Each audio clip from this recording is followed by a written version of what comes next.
Hi everyone, welcome to Good Morning Toowoomba with Ben Apsey and Daryl Nicholson. Happy and joyful. Great to be here. It's Tuesday the 28th of April in the year 2020. This is going to be historical, mate. They're going to look at this when it's archived and they'll remember us. they're going to remember either how silly we were filming in our backyards or how ingenious we were staying safe from coronavirus. Really great day today in Toowoomba, top of 24 degrees and a 5% chance of rain this afternoon, partly cloudy throughout the day. And petrol-wise, it is cheapest at two locations for standard unleaded, just the standard unleaded 91 at 80. What have we got? We've got 84.4 at the Metco, Right. or at Pacific Fuels in Drayton. So, Okay, excellent. Well done. So I'm just having some problems here. Just give me a minute. Okay. I'm going to cut that. Mate, fuel just going down and down. But anyhow, that's the way it's going. Hopefully you'll be able to put some petrol in the car, go in and they'll give you cash. I'll have to pay you to take it. It is starting to get quite low. If we can crack into that 70 cents mark, I know I would be a very happy person to see it back down there. As long as it stays down there when things go back to normal, that's going to be the important thing, isn't it? So that's right, exactly. And I did read some really good news about a lot of insurance companies are looking at reducing their premiums because people aren't driving as much. That's right. They're staying home a bit more. So Yep. Hopefully there's all these good flow-on effects that this could actually have to rebalance our. Well, they're going to have to compete with Yui. I mean, Yui have been doing that for ages. And big shout out to the team from Yui. If you want to sponsor our show, let us know. So we'd love to hear from you. Mate, the 1st of March, they're talking about, 1st of May, they're talking about lifting restrictions. And Gavin Mingay put a thing on Facebook. I've got to read this to you, mate. Gavin Mingay from Toowoomba Squash. I'm taking the whole family away to the Bunyas this weekend. A whole weekend of drinking, shooting, motorbike riding, bushwalking, etc.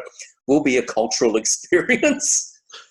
I wonder if that's in any relation related to our NRL friends. I think it is, mate. I think it is. But quite funny when I read that. So, and look, you know, they should realise these guys are professional footballers. They knew the battles that they were having with the government to start again. This might be a little bit of a setback, but anyhow. Mate, today's birthday is brought to you by CGD Group, Printing with Imagination. Robin Ryan is having a birthday today. So she's with Colliers. So congratulations, Robin. Pretty sure she's with Colliers. I hope I got that right. But yeah, happy birthday, Robin. And she's got a great partner in Graham Eccles. So hope the two of them have a brilliant day. But happy birthday, Robin. So, mate, I've been scanning the Chronicle online. Have you been having a look at it? Having a look through, but another birthday from my side of things today. We've got Kim Kelly who works at the Suncorp. Yep, Kim Kelly. Call centre up here in Toowoomba. So I used to work with her at Heritage. So happy birthday to Kim Kelly. Oh, you were a Heritage boy. I didn't know that. There you go. Oh, way back when I was, yes. Oh, gee, okay. Mate, Fernley developer Jeff Cath has penned a letter to ScoMo, to Scott Morrison. He's doing a 400-lot development out near Westbrook, and he wants the federal government to get involved with the local council. I'm just trying to imagine it, mate, down at Parliament House, right, with all the crap that's going on. ScoMo, there's a letter from a developer from Toowoomba. You've got to get involved. Oh, sure, put the COVID-19 on hold and let's fix this problem. Let's get this council organised. You know, so it's an interesting thing that having been part of the West Toowoomba Land Use Investigation Study, which is what they call it, but essentially it was the master planning for the back end of Westbrook, Glenvale through to Cotswold Hills. Yep. And what they're wanting there, what they're wanting to do, and what they master plan for the area. Linget has bought me morning tea. We're having hot cross buns because I'm really still excited that they're at the shops. So I'll give him a hot cross bun. Look at him. You are excited, aren't you, for your hot cross bun? Do you want one or two? Two hot. Grab two. Yeah. No, just two. One. Oh, there you go. There's two. Oh, gee. Yep. So you've been hot. In a minute, buddy. So really excited for the West Toowoomba Land Use Investigation Study area and what they're planning to do out there. It's roughly 33,000 people that they were looking at moving into that area behind Westbrook. So it will certainly be interesting to see how that develops. And that development was meant to form part of that. So it's interesting that what I can recall being on that master plan and what the developers, it's very similar to what was on there, and the council declined it. So I'm not quite sure what went on there. So, what's the point of doing a master plan for an entire land use and having a developer come in and go, okay, well, this is the master plan, we'll adhere to that, and then saying no to it. So, I mean, he had a plan, put it to council. Council came back with their ideas. He didn't like that. He has also written to Kerry Shine. He's had meetings with the mayor and with CEO Brian Pigeon and other officers. So, look, I know they've been to court. He's withdrawn the court action, but geez, just sort this out. You don't need to get the Prime Minister involved for this. I'm sorry, Clayton Rogers. I know Clayton would be loving to have this going out there, but really, come on, council, sort it out with a developer.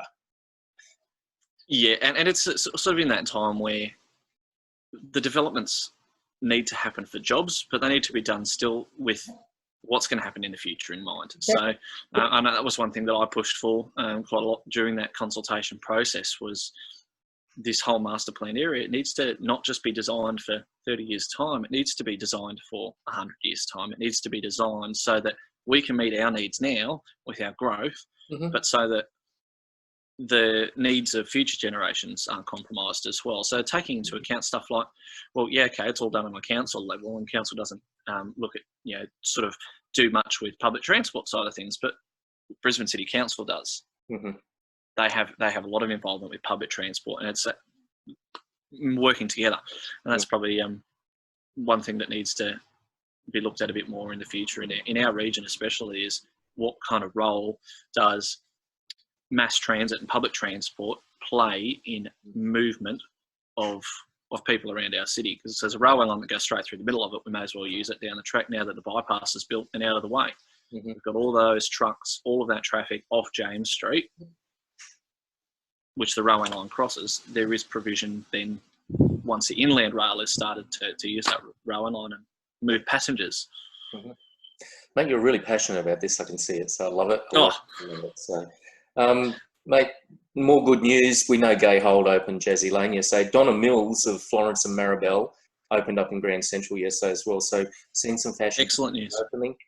City Beach, Bows for Men, Stefan, Tommy Guns, Jam, Maker Blue, Totally Baked, and Boost. They're all trading in Grand Central and have reopened the doors. So good news happening there. So and with the new restrictions as well coming, being sort of relaxed a little bit, you're allowed to go out for those sort of things within 50 kilometres of your home, with your family, or with one other person for non-essential items. So you and I could go to the shop for non-essential items, limited amount. We still have to practice social distancing. You still have to take care of your hygiene, but at least it allows a little bit of socialisation to occur.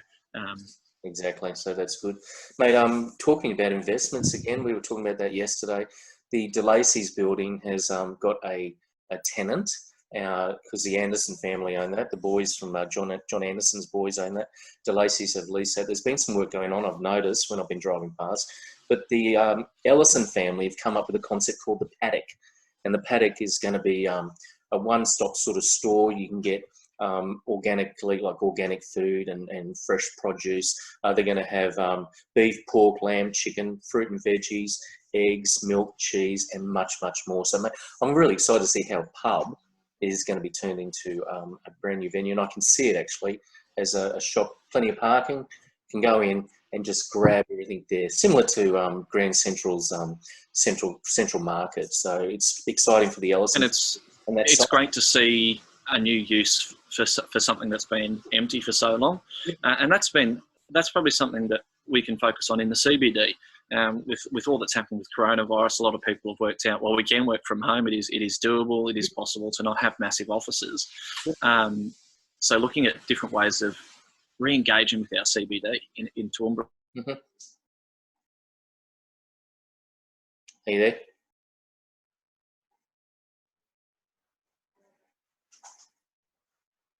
Hello. Okay.